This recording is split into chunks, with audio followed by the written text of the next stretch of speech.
Les voy a mostrar un gráfico. Este gráfico muestra el acceso a fármacos para aliviar el dolor en diferentes países y revela una tendencia muy interesante y muy preocupante.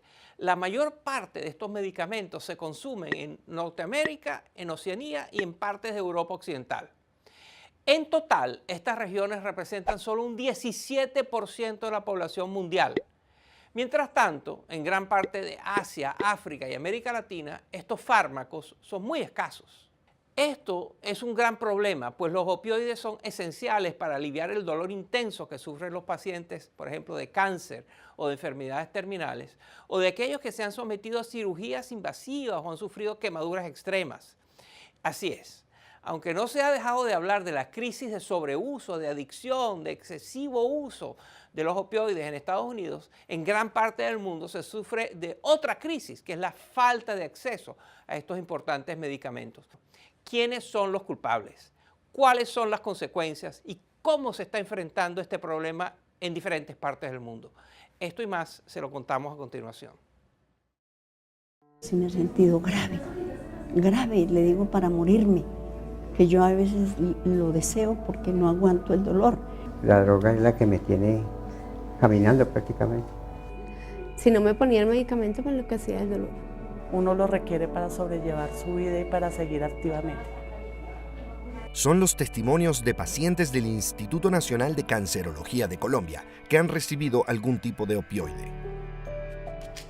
Estos fármacos pueden ser tan vitales para ciertas personas que algunas organizaciones de derechos humanos consideran que privarlos de ellos sería un acto de tortura.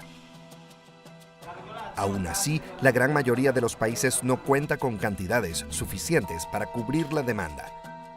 En China, solo el 16% de los pacientes que requieren opioides los reciben. En India, el 4%. Y en Nigeria, menos del 1% tiene acceso a estos medicamentos. La profesora Rosa Buitrago del Rosal es especialista en acceso a medicamentos controlados y nos explicó que cada país tiene el deber de proyectar anualmente las cantidades de opioides que va a requerir y reportarlo a la Junta Internacional de Fiscalización de Estupefacientes para su autorización. Por ejemplo, igual para alimentación, ¿cómo sabemos cuántos quintales de arroz vamos a utilizar en los próximos 6 meses? Porque sabemos que la población normalmente está ingiriendo tal cantidad. Entonces, de acuerdo a esa cantidad se hacen las proyecciones para los siguientes 6 meses o para el siguiente año. Casi de la misma forma se debería de hacer para los pacientes que van a utilizar morfina.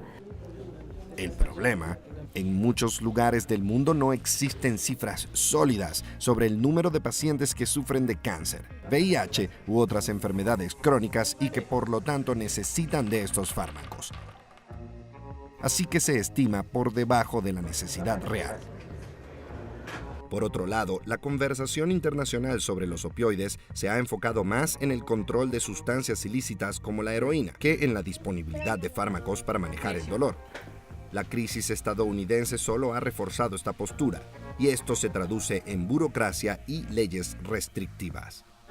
En Guatemala, por ejemplo, solo 3 farmacias en el país están autorizadas a dispensar este tipo de medicamentos.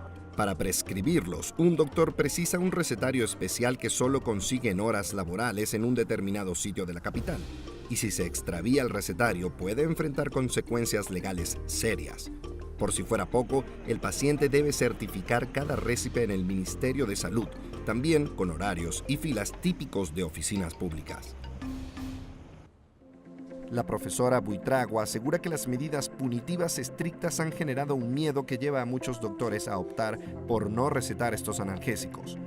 Pero también puede que exista resistencia por parte del paciente, ya sea porque asocia estos fármacos con el fin de la vida o por el temor a generar dependencia. Lo que está sucediendo en Estados Unidos acentúa el temor, porque se hace ver que toda persona que esté expuesta a la utilización de estas sustancias necesariamente va a desarrollar un síndrome, y eso no es cierto.